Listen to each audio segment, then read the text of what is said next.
जय गुरु जी संगत जी, वीडियो को लाइक कीजिए, चैनल को सब्सक्राइब कीजिए और बेल आइकन को प्रेस कर दीजिए ताकि आपको लेटेस्ट वीडियो की जानकारी अच्छे से मिल सके। अब मैंने जो ब्रेसलेट मंगाए दो तरह के ही मंगाए हैं जो मुझे पर्सनली अच्छे लगे थे, टीना आंटी को भी पसंद आए थे।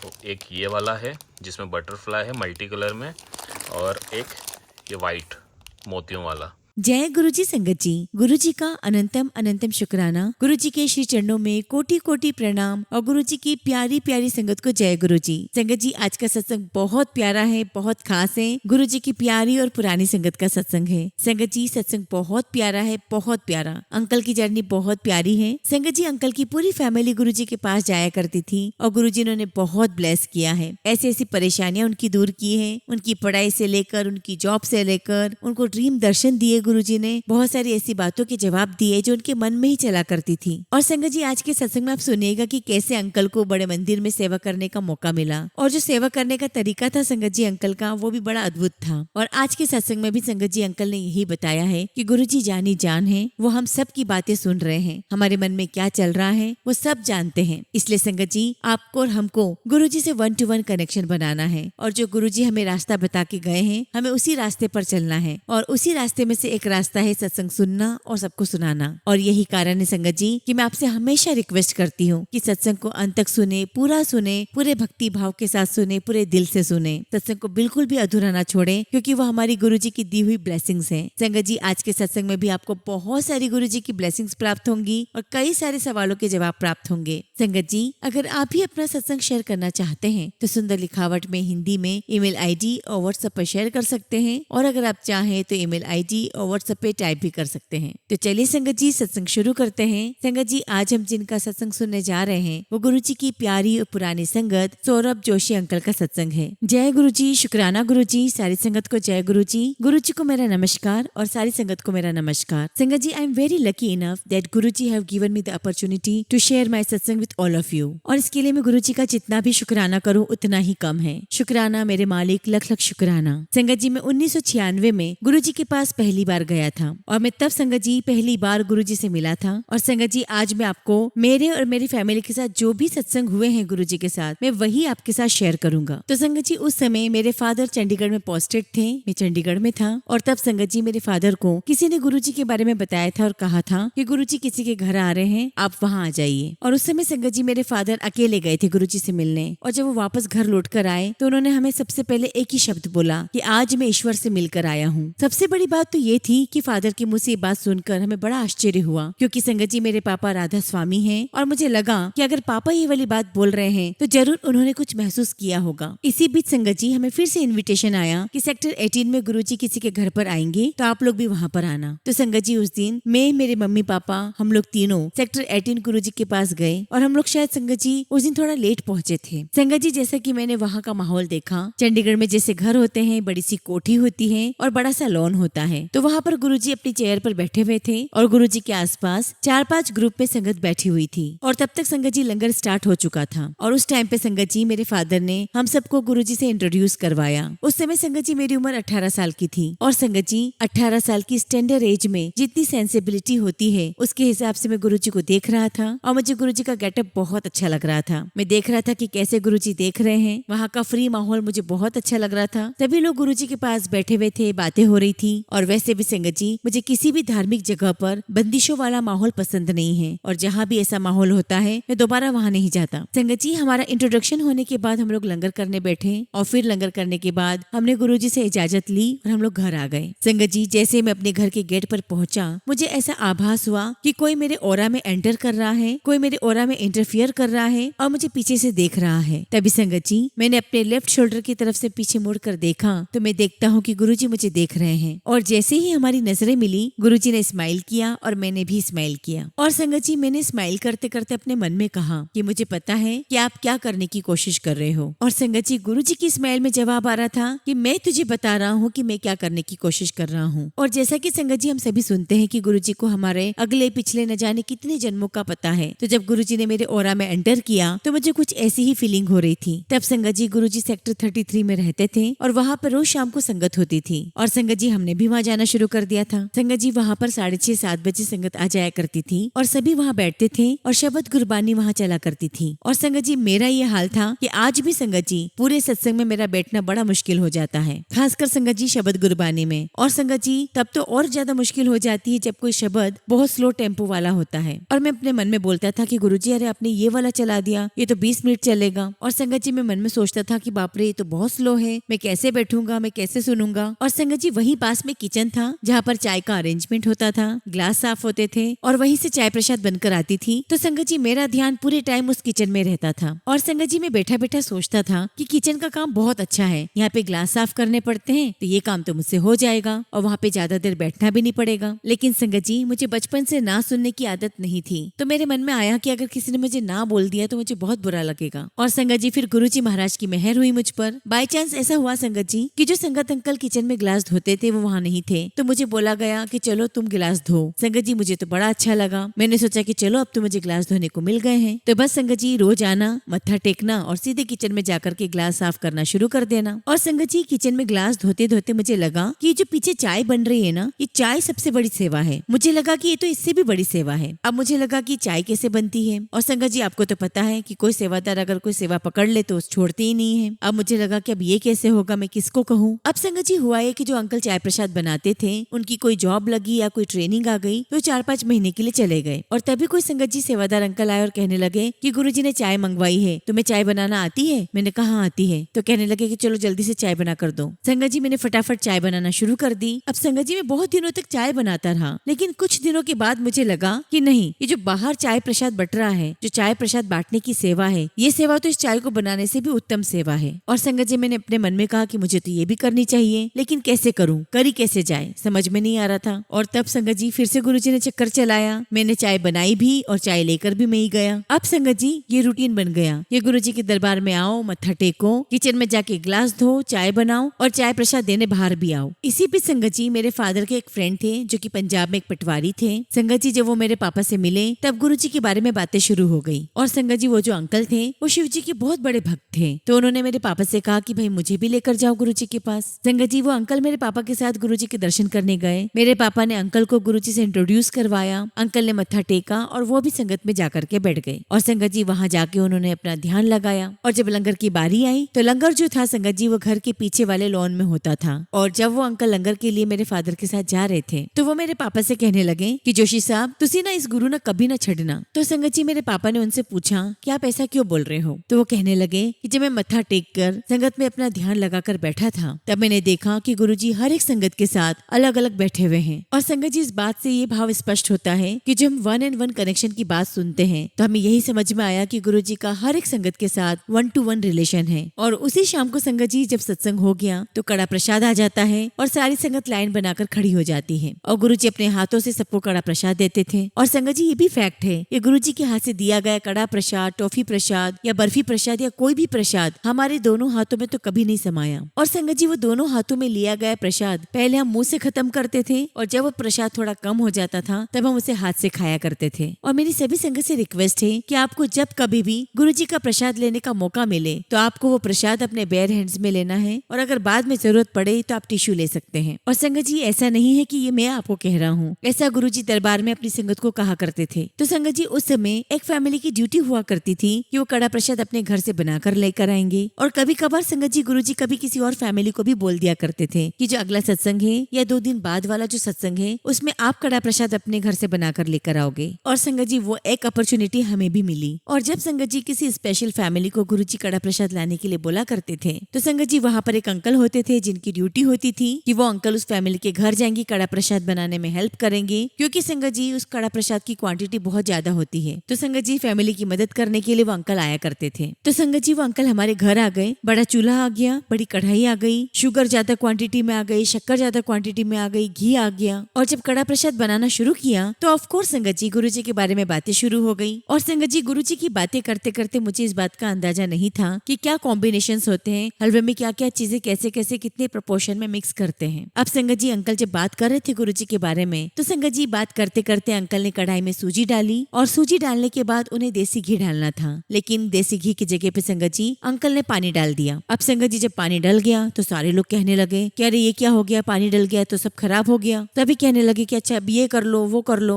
अब चूंकि संगत जी समय बहुत कम था तो सूजी में जो पानी पड़ गया था संगत जी, उस पानी को निकाल कर सूजी को सुखा कर फिर से उसमें हलवा बनाना था। संगत जी मुझे तो पता ही था कि कड़ा प्रसाद में आज कुछ गड़बड़ हुई है, लेकिन संगत जी जैसे ही कड़ा प्रसाद को दरबार में लाया गया और गुरुजी के सामने रखा गया, अब संगत जी मैं उस कड़ा प्रसाद को देख रहा हूँ और दिखने में संगत जी वो कड़ा प्रसाद ऐसा लग रहा था कि जैसे रेत के ऊपर अगर आप कहीं पानी का छिटा मार देते हैं तो जहाँ थोड़ा सा पानी गिरता है रेत पर तो रेत का रंग बदल जाता है और रेत थोड़ी सी इकट्ठी हो जाती है। संगत जी मुझे वैसा वो कड़ा प्रसाद दिखाई देने लगे। स्वाद की तो बात ही छोड़ दीजिए। अब संगत जी मैं मन में सोच रहा हूँ कि कड़ा प्रसाद दिखने में तो कड़ा प्रसाद लग नहीं रहा है। अब मैं देखता हूँ कि संगत जी कड़ा प्रसाद खाएगी या नहीं, मैं इनके रिएक्शन नोट करता हूँ। अब संगत जी गुरुजी ने कड़ा प्रसाद देना शुरू किया और ये बाई चांस की बात है संगत जी कि मेरा जो नंबर है वो 4-5 संगत में आ गया शुरू में और मुझे वो कड़ा प्रसाद मिल गया। और संगत जी मैंने कड़ा प्रसाद की एक बाइट ली तो संगत जी मुझे जो स्वाद आना था वो आ गया जैसा बना था। फिर मैंने सोचा कि अब संगत खाए तो मैं इनके रिएक्शन देखूं। संगत जी एक अंकल ने प्रसाद खाया और खाते ही संगत जी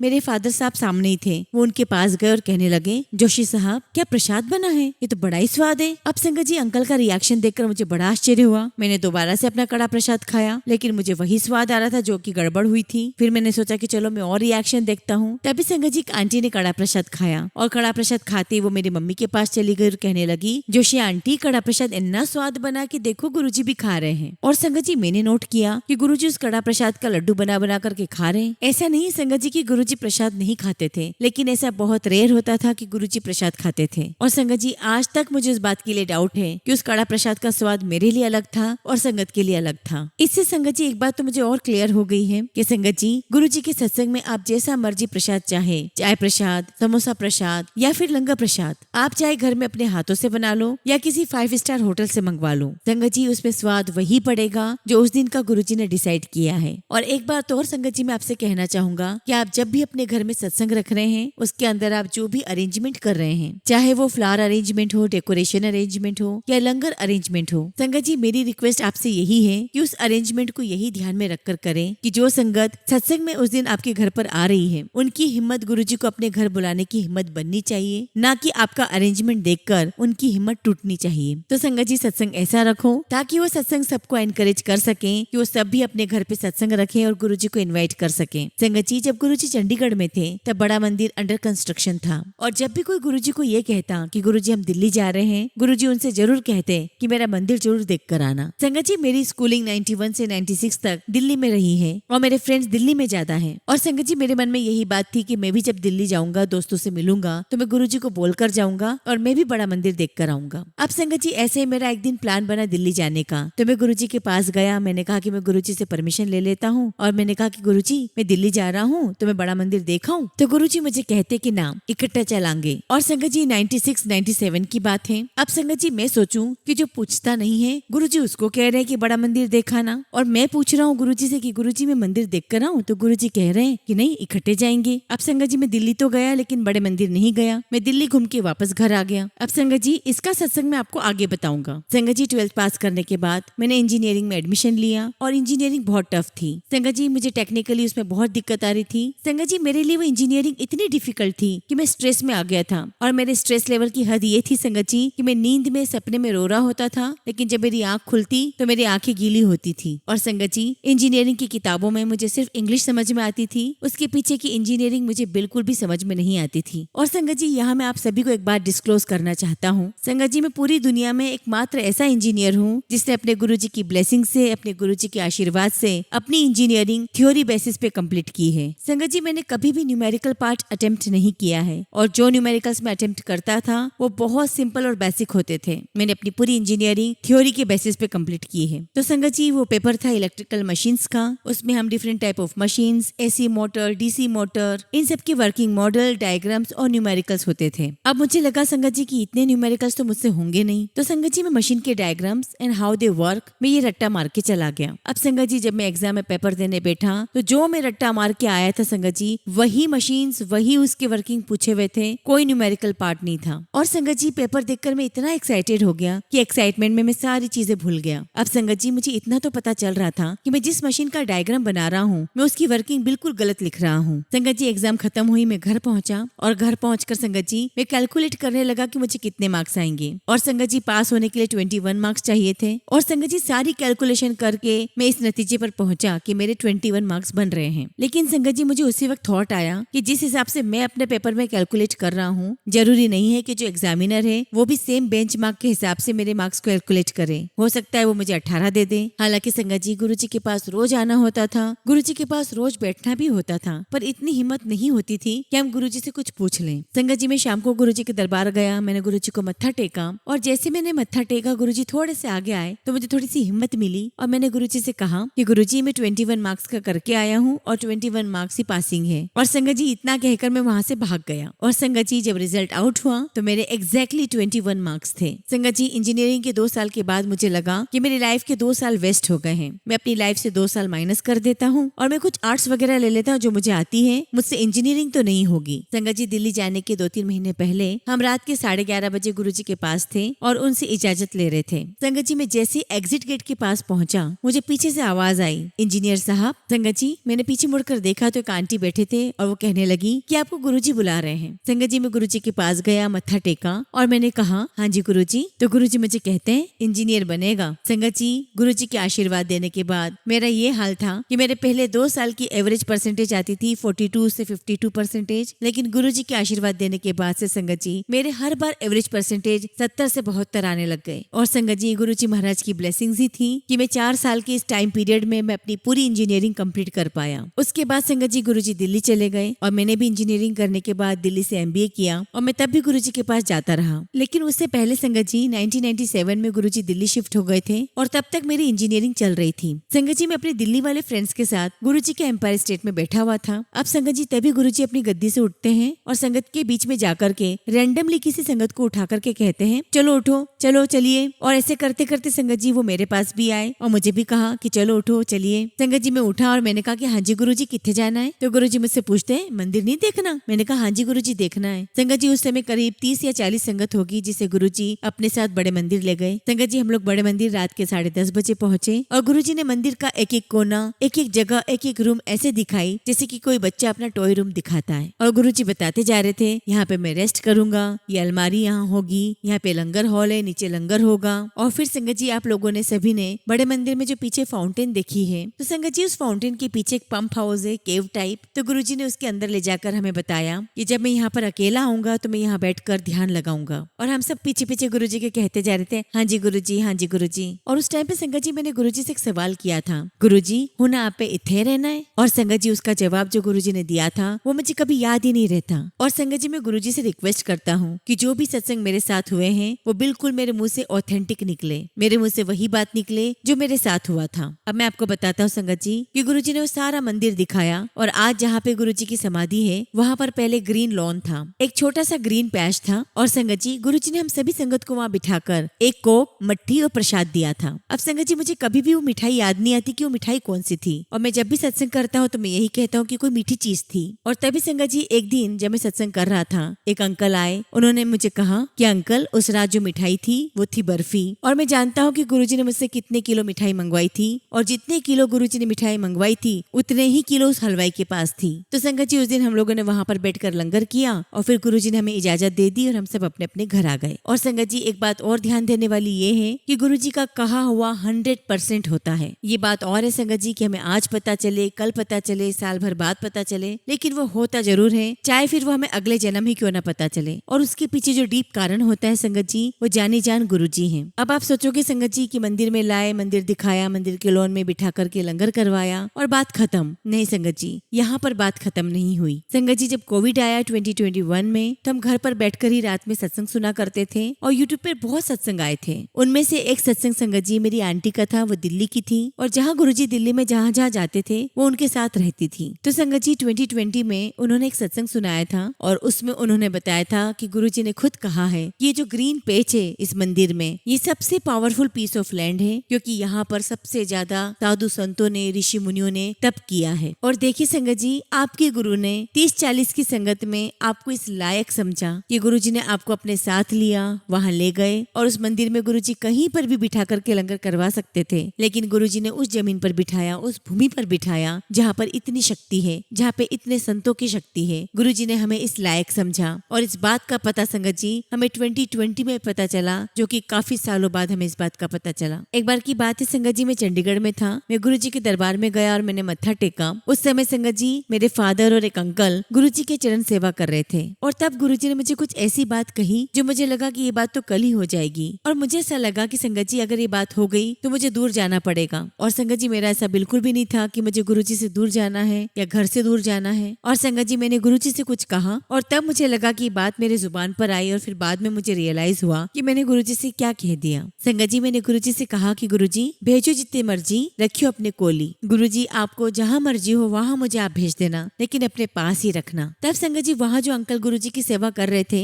वो हंसकर गुरुजी को बोलते हैं कि गुरुजी हुंदो जवाब ए मिलिया इसलिए चला। संगत जी गुरुजी ने मुझे स्माइल किया और अगर आपने कोई पुराने वीडियो देखे हो तो गुरुजी ने अपने सिर पे हाथ रखकर अपने लिप्स से कुछ मूवमेंट किए। मुझे नहीं पता संगत जी के गुरुजी ने क्या कहा। अब संगत जी 2007 की बात है और ये बात संगत जी मैंने 2023 से पहले अपने फैमिली के अलावा किसी से भी शेयर नहीं की थी, क्योंकि संगत जी मुझे उस बात का कॉन्फिडेंस ही नहीं था। मुझे ऐसा लगता था कि जो मैंने सोचा है वो मैंने गलत सोचा है। संगत जी 2007 की बात है, मैं शाम के समय एम्पायर स्टेट में बैठा हुआ था। संगत जी गुरुजी उस समय अपनी गद्दी पर आकर के बैठ चुके थे और मैं गुरुजी के सामने था। और हर संगत जब गुरुजी के सामने होती है तो सबके दिमाग में कुछ न कुछ अपनी अपनी बातें चल रही होती है। कोई अपनी प्रॉब्लम के बारे में सोच रहा होता है, कोई कुछ गुरुजी से मांग रहा होता है। लेकिन संगत जी मेरे दिमाग में थॉट आ रही है और मैं गुरुजी से मन ही मन में कह रहा हूँ कि गुरुजी उन जब तुसी वापस आओगे ना और दो भी मैंने अपने नाल ही रखना। और संगत जी जब ये बात मैंने कही तो मैं थोड़ा सरप्राइज भी हो गया और थोड़ा डर भी गया कि मैं क्या सोच रहा हूँ। मुझे लगा कि मैं ये सोच रहा हूँ कि गुरुजी आप जब वापस आओगे मतलब गुरुजी आप चोला छोड़ने वाले हो। तो फिर संगत जी मैंने सोचा कि मेरा वेला दिमाग है, मेरा शब्दों में ध्यान लगता नहीं है, ऐसे ही बैठा हूँ तो ऐसे बेकार की थॉट आ रही है। और संगत जी मैंने अपने आप में ही सोच लिया कि नहीं मैंने ऐसा कुछ सोचा ही नहीं है, ये ऐसे फितरती दिमाग है। लेकिन संगत जी मैंने 2 अंकल के सत्संग सुने यूट्यूब में 22, 23 या 21 में। मैं उनका नाम तो नहीं लेना चाहूंगा। संगत जी उनमें से एक अंकल को वही सिमिलर थॉट उसी समय आया था जब वो किचन वाली साइड पर खड़े थे और एक और अंकल का सत्संग सुना था जिनको सेम एग्जैक्टली वही थॉट आया था जब वो मेन गेट के बाहर खड़े थे। और संगत जी सुनकर मुझे कॉन्फिडेंस आ गया कि नहीं वो जो मैं सोच रहा था, जो दिमाग में मेरी बात आ रही थी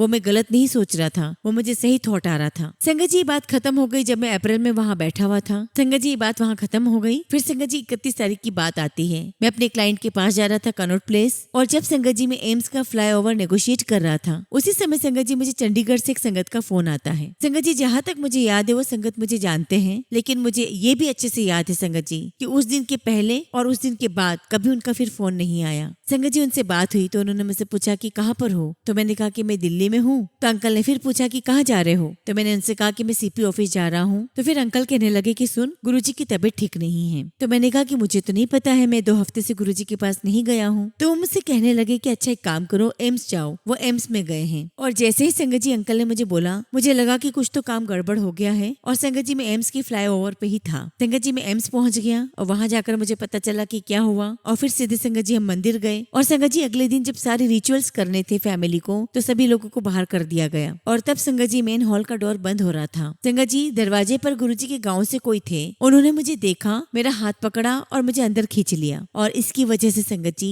गुरुजी ने मुझे कांधा भी ब्लेस किया। तो संगत जी जो चीज मैंने गुरुजी के सामने बैठकर सोची थी कि गुरुजी हुंजे तुसी वापस आओगे ता भी मैनू अपने नाल ही रखना, तो संगत जी मेरे गुरुजी महाराज ने मुझे दिखाया। न्यू जर्नी के स्टार्ट में भी गुरुजी ने मुझे अपने साथ ही रखा। संगत जी अक्टूबर 2007 में मुझे एक डेलीगेशन को सैन फ्रांसिस्को ले जाना था। वहाँ पर संगत जी हमारी कंपनी ने एक फैक्ट्री खरीदी थी और संगत जी उसी का प्रोडक्ट इंडिया में सेल करना था। अब संगत जी मैं आपको शॉर्ट में बताता हूँ। संगत जी लास्ट डे पर एक ऑफिसर बचे थे और मैं था और हम दोनों के होटल आमने सामने थे। और संगत जी हमने डिसाइड किया कि मैं उन्हें होटल से पिक करूंगा, हम थोड़ी साइट सीन करेंगे और उसके बाद एयरपोर्ट जाकर के हम वापस घर चले जाएंगे। संगत जी मैं अगले दिन सुबह उठा तो मैंने उन्हें फोन किया। संगत जी 2007 की बात है जब तक मोबाइल के नेटवर्क इतने अच्छे नहीं हुआ करते थे, वो खास तौर पर इंटरनेशनल रोमिंग पर। अब संगत जी उनका फोन कभी मिले कभी ना उठाए और फिर नेटवर्क का इश्यू हो जाए। संगत जी मैंने सोचा कि इनका होटल मेरे सामने ही तो है, मैं तैयार होकर वहाँ जाता हूँ, इनको पिक कर लेता हूँ। संगत जी मैं रेडी होकर गया। अब संगत जी मैंने वहाँ पर हाउस फोन से फोन किया, अपने मोबाइल से फोन किया, मैंने उनको ब्रेकफास्ट एरिया में जाकर चेक किया, वो मुझे नहीं मिले। और फिर संगत जी मैंने ड्राइवर से कहा कि तुम मुझे डाउनटाउन ले जाओ और अगर इस बीच में इनका फोन आएगा तो हम वापस आ जाएंगे। तो संगत जी मैं डाउनटाउन चला गया सैन फ्रांसिस्को, वहाँ घूमता रहा। अब संगत जी से करते करते 2.25 घंटा हो गया होगा और अचानक फिर उनका फोन आता है। संगत जी मैं उनका फोन उठाता हूँ और कहता हूँ कि गुड आफ्टरनून सर, मैं आपको कब से ढूंढ रहा हूँ, आप मुझे मिल नहीं रहे हो। संगत जी वो मुझे बड़े बेरुखी से बोलते हैं कि छोड़िए जोशी जी, आप लोगों को हमारे लिए भेजा जाता है और आप लोग ये सब करते हो, आप लोग गाड़ियां यूज करते हो, आप रहने तो मैंने अपना अरेंजमेंट कर लिया है एंड यू कैरी ऑन। और ये कहकर संगत जी उन्होंने मेरा फोन काट दिया। अब संगत जी मुझे इस कंपनी में आए हुए 5-6 महीने ही हुए थे। अब संगत जी मुझे लगने लगा कि ये तो बड़ी बेइज्जती वाली बात है, और मैंने सोचा संगत जी कि अगर इसने जाकर के कंपनी में कह दिया तो बिन बात में मेरी नौकरी चली जाएगी। उस टाइम पर संगत जी अक्टूबर 2007 में मैंने गुरुजी का ध्यान किया और मैंने गुरुजी से कहा कि गुरुजी अगर वो होटल चला गया तो मेरी तो नौकरी गई। और संगत जी ये कहकर मैं अपने काम में लग गया कि होटल कैसे पहुंचना है, मैं जल्दी से जल्द पहुंच जाऊं। और संगत जी मैंने ड्राइवर को गाइड किया कि मुझे जल्दी से जल्दी होटल पहुंचना है, और ड्राइवर ने भी संगत जी गाड़ी बहुत स्पीड में चलाई और फाइनली संगत जी हम लोग होटल पहुंच गए। अब संगत जी होटल का जो पोर्च है, एंट्री और एग्जिट जो कि यू शेप में है, और संगत जी हमारी गाड़ी एंट्री में अप्रोच कर रही है। तभी संगत जी मैं क्या देखता हूँ कि मेरे राइट हैंड साइड में काले रंग की एसयूवी कार है, 8 सीटर, बहुत ही आलीशान गाड़ी जो कि बहुत शानदार चमक रही थी, ठीक संगत जी काले मोती की तरह चमक रही थी। और मैंने देखा कि उसकी फ्रंट सीट पर वो ऑफिसर बैठा हुआ है। मैंने ड्राइवर को बोला कि फटाफट गाड़ी रोक और पीछे से इसका सामान निकाल, और फटाफट संगत जी मैं उसकी कार के पास गया। मैंने कार का फ्रंट दरवाजा खोला और मैंने कहा कि सर मैं आ गया हूँ, कोई बात नहीं, अब हम चलते हैं। और संगत जी मैंने उसका हैंडबैग जो आगे रखा था वो पकड़ लिया, एंड टू माई सरप्राइज संगत जी वो ना करते करते संगत जी वो कार से उतर गया। अब जब संगत जी वो उतर गया तो पीछे गाड़ी में आकर बैठ भी गया, उसका सामान भी उतरा लिया। तो संगत जी वो मुझे कहता है कि नहीं जोशी डोंट वरी, मैं चला जाऊंगा, बस पता नहीं मैं गाड़ी में आकर बैठा हूँ यहाँ, लेकिन ये गाड़ी स्टार्ट नहीं हो रही। संगत जी फिर मैंने ध्यान दिया कि जो उसकी एसयूवी कार खड़ी थी जो कि ठीक मेरी ही कार जैसी थी,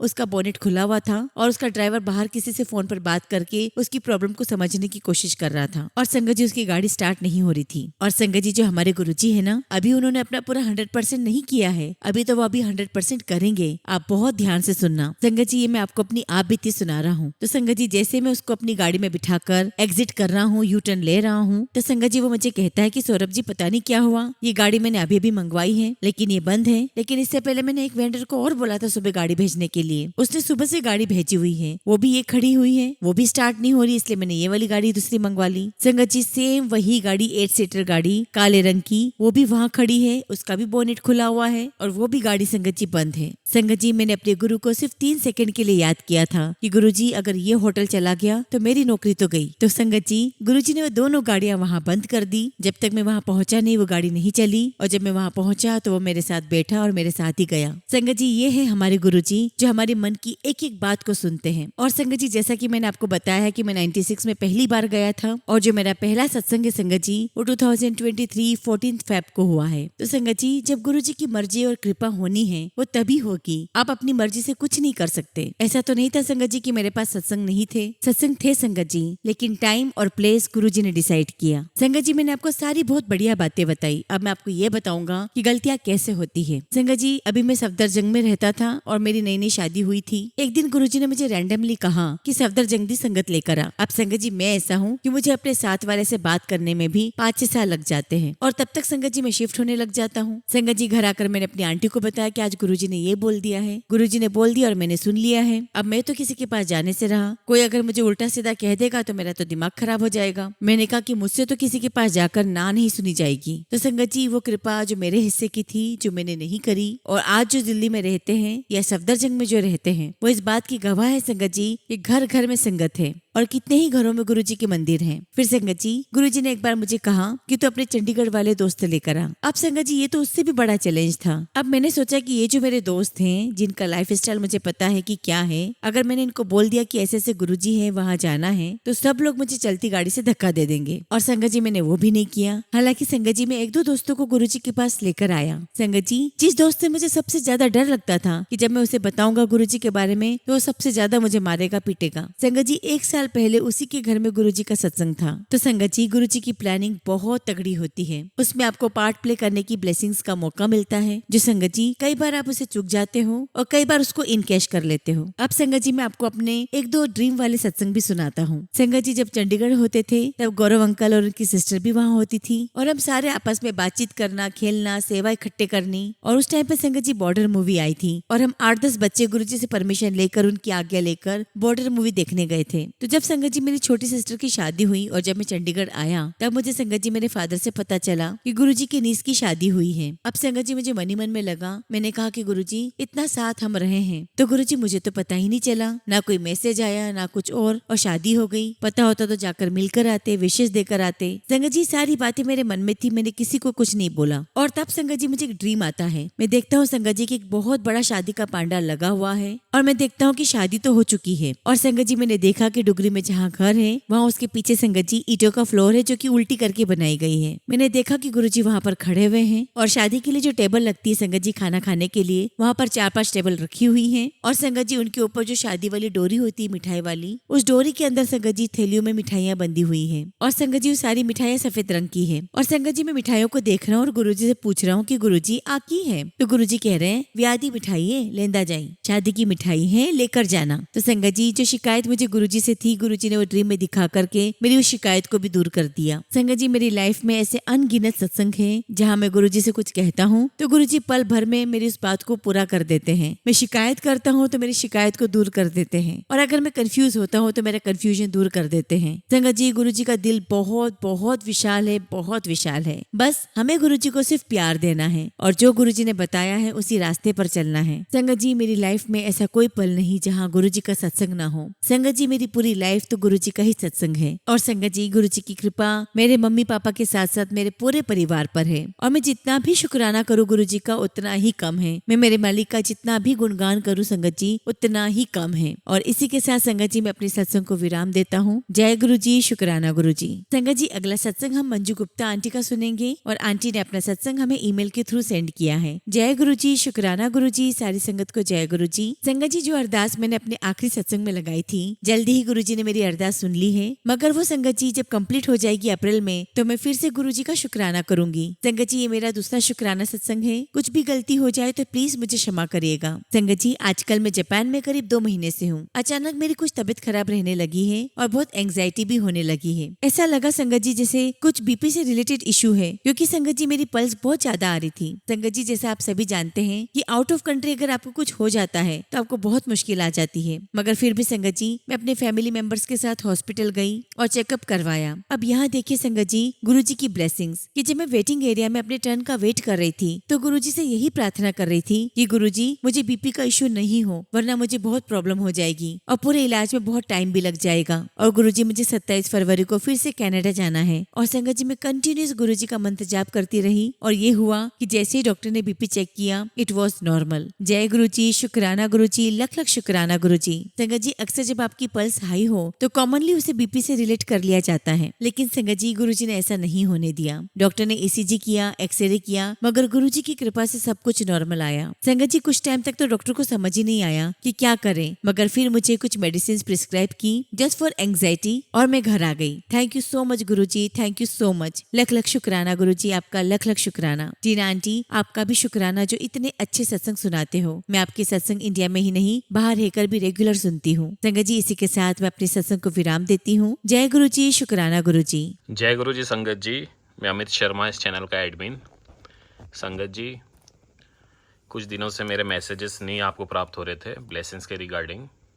ब्लेसिंग्स ख़त्म हो गई थी, अभी वापस से हमने कल ही आई है, तो आप देख सकते हैं हमने गुरुजी की बहुत सारी ब्लेसिंग्स मंगाई है। तो आज मतलब 17 तारीख से मैंने कोई मैसेज नहीं किया। 17, 18, 19, 20, 21 और आज 22, 2 संगत के हिसाब से 12 नाम आज मैं मैसेज करूँगा, 12 संगत को मैसेज करूँगा। और इसके अलावा ये यूट्यूब हैंडल हैं, अगर कोई देख रहा है तो मैं पढ़ के बता देता हूँ। उषा चौहान, निंजा गुलाटी, बरनाली भट्टाचार्य, अंजना केसरी, प्रभजीत कौर, गीता देवी और क्यूट सानू, इनको मैंने पर्सनली मैसेज किया है और इनके एड्रेस और कुछ इन्फॉर्मेशन नहीं आई है। अगर आप ये वीडियो देख रहे हैं तो प्लीज़ आप हमें अपनी जो भी डिटेल्स से सेंड करें, हम आपको ब्लेसिंग्स पहुंचाएंगे। कोई भी संगत खाली नहीं जाएगी, सबको मिलेगी। ठीक है, सब्र बनाए रखिए। ठीक है, मैं आपको पहले ये बता देता हूँ कि इस बार मैंने क्या क्या मंगवाया है, वही सब मंगाया है। आप ये पॉकेट स्वरूप, और जैसा आप ये देख सकते हैं मैंने माला मंगाई है गुरुजी की, है ना, मैं बता देता हूँ। ये और भी है, इस बार मैंने ज़्यादा मंगवाया है। और ये लॉकेट हैं, लॉकेट स्वरूप, अब इन्होंने इस बार ये चिपका के दिया है, तो आप प्लीज़, ये मेरा कोई इंस्टाग्राम हैंडल नहीं है, मैं कुछ इस टाइप से आप इसको इग्नोर ही करें, ठीक है। ये उनकी अपनी प्रमोशन है। तो ये मैंने खूब सारे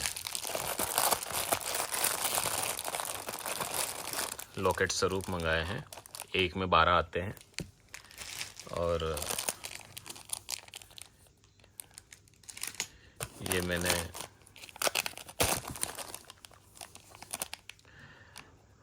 खाना खजाना कॉइन, जिसमें ये 1 का सिक्का है, गुरुजी का स्वरूप, पीछे चरण स्वरूप है। ये आप अपनी बरकत वाली जगह पर रखें और अलमारी में रखें, ठीक है।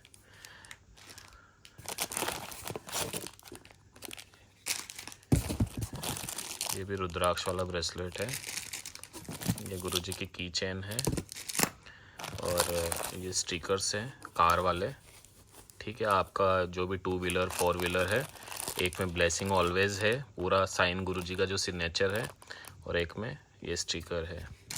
अब मैंने जो ब्रेसलेट मंगाए 2 तरह के ही मंगाए हैं, जो मुझे पर्सनली अच्छे लगे थे, टीना आंटी को भी पसंद आए थे। तो एक ये वाला है जिसमें बटरफ्लाई है मल्टी कलर में, और एक ये वाइट मोतियों वाला जो कि स्टैंडर्ड है। और हमने बहुत सारे मल्टी कलर में पहले मंगाए थे, जो कि हमने इस बार 2 ही मंगाए हैं, जिसमें आपको हर कपड़े के साथ ये सूट करेगा, ठीक है। तो ये हमने मंगाए हैं, ये भी बहुत सारे हैं इस बार, क्योंकि हमने 2 नाम लेना स्टार्ट किए ना, तो उस हिसाब से हमने एक इस महीने की ब्लेसिंग्स मंगाई है, ये इतनी सारी। तो आपको मैं दिखा देता हूँ।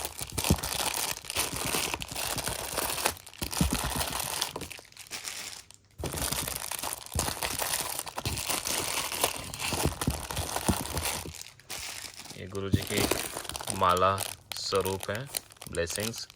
अब इन्होंने क्या इसमें चिपका रखा है।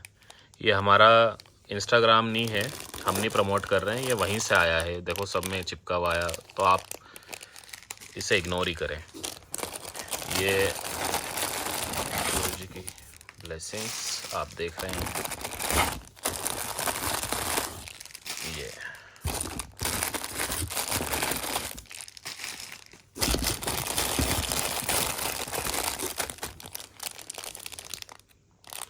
गुरुजी की माला, सुंदर सुंदर माला। ये भी बहुत सारी हैं, 50-60 हैं। तो संगत जी, ये 5 तरह की ब्लेसिंग्स है, जिसमें हम 7 तरह की ब्लेसिंग्स देते हैं। इस गुरुजी का स्टिकर, ब्रेसलेट, पॉकेट स्वरूप, लॉकेट स्वरूप, सचखंड का प्रसाद, और यही सब हम देते हैं पोटली में। जो अब ये देने का कारण क्या, पहले क्यों नहीं शुरू किया, अब क्यों शुरू किया, तो मैं भी बता देता हूँ कि ये ना तो हम अपने चैनल के व्यूज़ बढ़ाने के लिए कर रहे हैं, आपको भी पता है इससे व्यूज़ नहीं बढ़ते हैं, ये सब करने से जेब से ही लगा रहा हूँ। ये मैं क्यों कर रहा हूँ, मैं आपको ये क्लियर कर देता हूँ। अगर आपके मन में अगर ये क्वेश्चन आ रहा भी होगा, 1% के लिए भी आ रहा है, तो मैं आपको क्लियर कर देता हूँ कि मैं क्या करता हूँ कि जैसे हमारी जो इनकम आती है ना, उसका दशांश निकालता था। तो मैं एक फाउंडेशन था, एक बहुत सारे जैसे गोदान है, या फिर किसी डॉगी का इलाज चल रहा है, या किसी भी मतलब रास्ते चलते किसी जानवर का एक्सीडेंट हो गया, कोई मंकी है, कोई गाय है, कोई कुत्ता है, जो कुछ भी है, ठीक है, उसमें मैं अपना जो भी दशांश होता था वो उनको मैं देता था, जो भी अमाउंट मेरे को मेरी इनकम का जो भी होता था। तो उसमें क्या हुआ कि मुझे पता लगा कि वो फ्रॉड भी होता है वहाँ पर, आपको ट्रांसपेरेंसी नहीं पता लगती कि आपका जो भी आप दान पुण्य कर रहे हो वो सही जगह लग रहा नहीं लग रहा। फिर गुरुजी ने मुझे थॉट दिया कि बेटा तू अपने हाथ से दान कर, और पता भी लगना चाहिए कि किसको जा रहा है। अब जैसे आपके घर में ये ब्लेसिंग्स जाएगी, ठीक है, गुरु महाराज जी की ब्लेसिंग्स जाएगी एक तो, ठीक, ऊपर से आपके चेहरे पे जो स्माइल आएगी, खुशी आएगी, तो वो मुझे ज़्यादा अंदर से संतुष्टि होगी कि नहीं, जो हम सेवा कर रहे हैं वो अच्छी जगह जा रही है, गुरु महाराज जी के आशीर्वाद से जा रही है। तो मेरा ये एक मकसद था, ठीक है। तो आपको ये पता लग गया होगा, और ये निरंतर चलता रहेगा जब तक गुरु महाराज जी चाहेंगे। जय गुरु जी, शुक्राना गुरु जी।